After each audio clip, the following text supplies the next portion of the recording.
Nous voilà situés sur une toiture terrasse bitume lesté gravier pour une recherche de fuite que nous avons réalisée à l'aide d'un générateur de fumée par insufflation de fumigène sous le complexe d'étanchéité.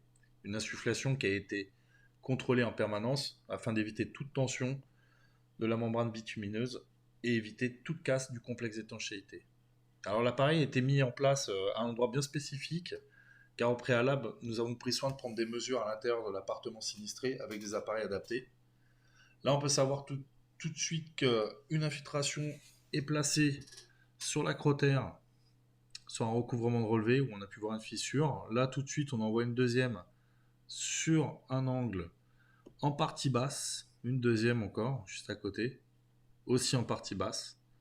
Alors là, on est sur une zone quand même qui est assez sensible, parce que là, on est quand même vraiment très bas. Et là, il suffit d'une petite averse, hein, où on va avoir une petite montée en charge de terrasse de 2-3 cm. Et là, l'eau passe tout de suite. Donc là, on continue. Là, on peut voir de la fumée s'échapper, mais rien de grave, parce que ça passe sous le profilé métallique, donc l'eau passe pas à cet endroit-là. Donc rien de grave. Là, on en voit une troisième angle, là où on peut voir clairement qu'en fait, les infiltrations, c'est dû au décollement, mais en même temps, sûrement parce qu'il manque l'égousset d'angle, le point faible, ce qu'on remarque beaucoup sur les terrasses, en général. Là, encore une. Donc on dégage bien le gravier pour voir si on a rien de plus.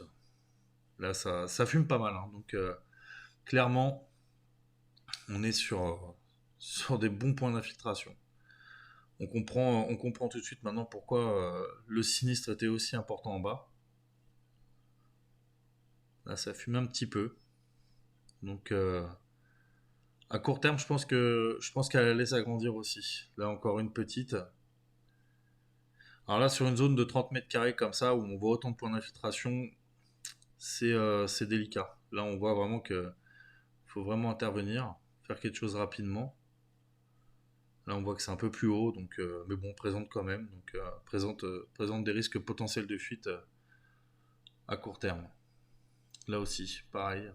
Là, on est sur une jonction. Donc là, sur une surface comme ça, avec autant de points d'infiltration, c'est normal qu'il y ait autant de dégâts en bas. Donc pour ça, je pense que on va adapter des réparations spécifiques pour ce type d'infiltration. Alors pour les réparations, on a opté pour de la résine. Une résine bitumineuse à froid, où au préalable on a pris soin quand même de préparer les supports, d'assécher, de brosser, pour avoir une surface bien adhérente. L'avantage de la résine, c'est que comment dire, elle va pouvoir se mettre sur des endroits délicats comme ça, sur des angles, sur des points singuliers. Là, on met une bonne couche, justement. On a un taux d'élasticité qui est quand même bien. Et en plus de ça, c'est qu'elle est étanche tout de suite. Là, si se mettait à pleuvoir, on était hors d'eau.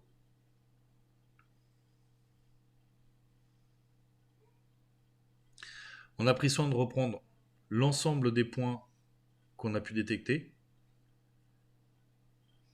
L'avantage aussi de la résine, c'est que c'est aussi économique. Ça évite de reprendre des surfaces complètes et tout ça. Donc la recherche de fuite, c'est ça. C'est aussi détecter les fuites, pouvoir les réparer afin de pérenniser une terrasse dans le temps.